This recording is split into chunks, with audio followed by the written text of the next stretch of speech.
you imagine being the first female Oscar winner at the age of 22? Janet Gaynor did exactly that in 1929. It has been almost 100 years since the first Oscar was presented for the Best Actress category. Times were different in the late 1920s, and actors could win the Oscar for multiple films they were featured in. That year was the first and only time this was allowed. In fact, you had to promote yourself to the public as a nominee in order to win. The 1920s in America were revolutionary for women. We could finally vote. That was exactly 100 years ago. We could drink, smoke, wear shorter dresses, and cut our hair short. The sense of freedom and change gave women an opportunity to lead the life they wanted. 1920s Hollywood was booming with young starlets like Ginger Rogers, Joan Crawford, Loretta Young, and one of them had been a 4'9" Janet Gaynor, originally from a neighborhood just outside of Philadelphia. After doing some random extra work in Hollywood, Janet rose to prominence quickly. And as Hollywood became the fifth largest industry in the US by 1926, Janet had landed her first leading role in Johnstown Flood that same year, obviously a silent film. But she was catapulted into stardom, and within a few years had the honor of becoming the first female Oscar winner for the Best Actress category.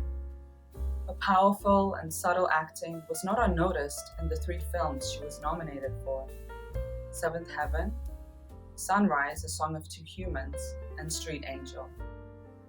Janet was known for her plain and unassuming sense of style. Even her dress to the Oscar ceremony was plain. Yet she was deep and powerful in her performances that led her to become at one point the highest paid actress under Fox's contract. Following her historical achievement, Janet said this regarding the Oscar: "Naturally, I was thrilled.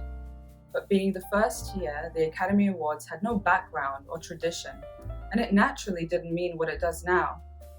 Had I known then what it would come to mean in the next few years, I'm sure I'd have been overwhelmed.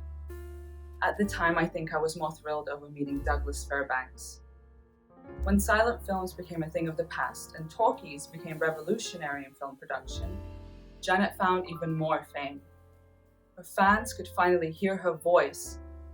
After her Oscar win, Janet went on to star in over 20 feature films throughout the 1930s. And by the end of her career, she was cast in the very first iconic original version of A Star is Born in 1937. And for that, she was nominated for her second Oscar at the 10th Academy Awards, to which she had lost to Louise Rayner. By 1939, Janet and Fox disagreed on her roles, and subsequently Janet left Fox. Her popularity decreased, she retired, married, and had a son. Janet said this about her retirement from the big screen: "Making movies was really all I knew of life. I just wanted to have time to know other things. Most of all, I wanted to fall in love. I wanted to get married. I wanted a child. And I knew that in order to have these things, one had to make time for them. So I simply stopped making movies. Then, as if by a miracle, everything I really wanted happened." In 1957, Janet returned to the big screen for her final bow in Bernadine. Not many may know of Janet Gaynor and her accomplishments in cinematic and Oscar history, but her rise to stardom and multi-talent will never be left unnoticed. After all, she will be known as the very first female recipient of the coveted and prestigious Oscar. She also held the record for being the youngest ever recipient for a consecutive 59 of the award ceremonies.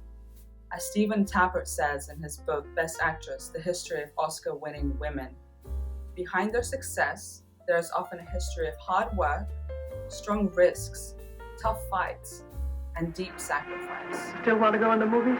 You know what your chances are? 1 in 100,000. But maybe I'm that one.